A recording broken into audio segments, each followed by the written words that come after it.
School lunch box સિરીઝના ચોથા એપિસોડમાં આજે આપણે બાળકોને મન ભાવતા વોફલ બનાવવાના છીએ. પરંતુ આ વોફલ છે ને તે પ્રોટીનથી ભરપૂર, એકદમ હેલ્ધી અને સાથે સાથે બાળકોના મનપસંદ સ્વાદના, ટેસ્ટી, વળી પેટ પણ ભરાઈ જાય તેવા બનાવશું. જેના માટે અહીં મેં પોણો કપ મગની ફોતરાવાળી દાળ એટલે કે મગફાડા લીધા છે. તેને પાણીમાં 2 કલાક પલાળી રાખ્યા હતા. સવારના આ નાસ્તો બનાવવો હોય ને તો સહેજ સતપ પાણીમાં અડધી કલાક માટે આ મગફાડા પલાળી દો ને તો તુરંત જ પલળી જશે. અહીં 2 કલાક પલાળ્યા પછી મગદાળ એકદમ સરસ ફૂલી ગઈ છે. તો હવે આ બધી મગદાળને પાણીમાંથી કાઢી અને મિક્સરના ગ્રાઇન્ડિંગ જારમાં ઉમેરી દેવાની. અહીં બધું પાણી નિતારી લીધા પછી પણ નીચે 1-2 ચમચી જેટલું પાણી રહ્યું હતું, જે મેં મગદાળ પીસવામાં સાથે ઉમેરી દીધું. હવે તેની સાથે પસંદગી પ્રમાણે તીખાસ માટે 1 લીલા મરચાના ટુકડા અને અડધો ઇંચ આદુના ટુકડા ઉમેરી દેવાના. અહીં જો લસણ પસંદ હોય ને તો સાથે લસણ પણ ઉમેરી શકાય. સાથે અડધી ટીસ્પૂન મીઠું અને અડધી ટીસ્પૂન મરી પાવડર ઉમેરી દેવાનો. હવે જારનું ઢાંકણ ઢાંકી બધું પીસી લેવાનું. પીસ્યા પછી જુઓ, આ મિશ્રણ છે ને તે એકદમ સ્મૂધ ના પીસતા થોડું રફ રાખ્યું છે. એટલે કે આ મિશ્રણ થોડું કોર્સ પીસવાનું, જેથી તેમાંથી બનતા વોફેલ છે ને તે એકદમ ફરસા બને. હવે આ મિશ્રણને એક મોટા બોલમાં કાઢી લઈશું. મગની દાળ તો પ્રોટીનથી ભરપૂર છે જ, પણ વધારે પ્રોટીનયુક્ત આ નાસ્તો બનાવવા માટે એક ખાસ સ્ટફિંગ બનાવશું. જેના માટે એક ડીશમાં બાળકોના મનપસંદ પનીર ખમણી અને લઈશું. અહીંયા પસંદગી પ્રમાણે વધારે કે ઓછું પનીર લઈ શકાય. 4 વોફલ બનાવવા માટે મેં 50 ગ્રામ પનીર અહીં લીધું છે. તેની સાથે જ ઘરમાં જે પણ વેજીટેબલ્સ હોય ને તેમાં મેં અહીં ગાજર અને કેપ્સિકમના ટુકડા કરી અને ઉમેર્યા છે.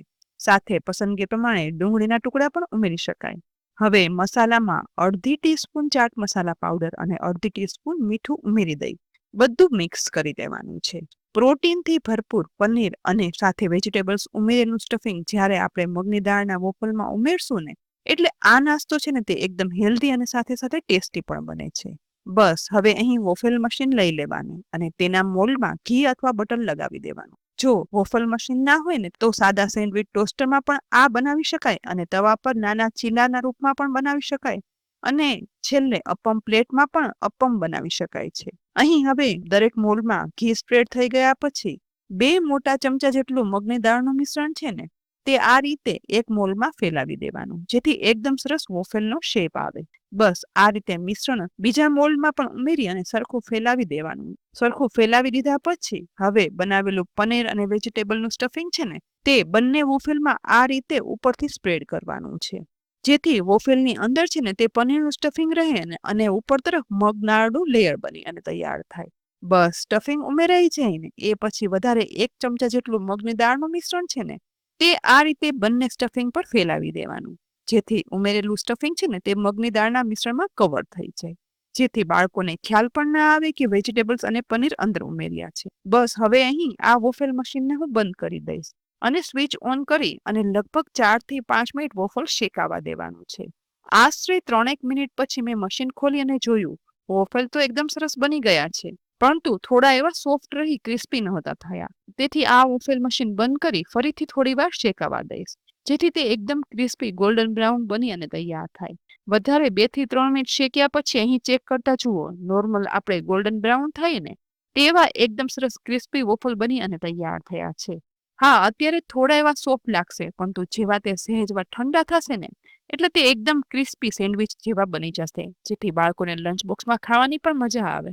હવે આ વોફેલને આપણે મોલમાંથી બહાર કાઢી લઈશું. આ ગરમ છે ને ત્યારે જો નાસ્તામાં ઘરે ખવડાવવા હોય ને તો ડીશમાં ચટણી કે કેચઅપ સાથે આ રીતે પીરસી શકાય. અને લંચ બોક્સમાં બાળકોને આપવા હોય ને તો આવા ટ્રાયેંગલ શેપમાં કટ કરી અને મનપસંદ ચટણી કે ટોમેટો સોસ સાથે લંચ બોક્સમાં ભરી અને આપો ને એટલે બાળકોને સેન્ડવિચ જેવું લાગે, વળી મનપસંદ સ્વાદ અને પ્રોટીનથી ભરપૂર અને એકદમ સરસ ગ્રીન કલર સાથે ગોલ્ડન બ્રાઉન ક્રિસ્પી આ વોફેલ એટલા ટેસ્ટી બને છે ને કે ના પૂછો વાત. તો ફ્રેન્ડ્સ, નાના શું મોટાને પણ સવારમાં બ્રેકફાસ્ટમાં બનાવી અને આપો ને તો પણ ભાવે અને બાળકોને તો લંચ બોક્સમાં પેટ આરામથી ભરાઈ જાય. પછી સ્કૂલ ગમે એવી લાંબી હોય તો પણ એ લોકોને ભૂખ ના લાગે. ફ્રેન્ડ્સ, આજે મેં એકદમ નવી તમારી સાથે મગના દાળની રેસીપી શેર કરી. આ રેસીપી તમને કેવી લાગી? ચોક્કસથી બાળકોને લંચ બોક્સમાં બનાવી અને આપજો અને સાથે આ રેસીપી ઉપયોગી લાગી હોય ને તો લાઈક કરી અને શેર કરી દેજો. આવતીકાલે ફરી મળશું એક નવી રેસીપી સાથે. ત્યાં સુધી આવજો.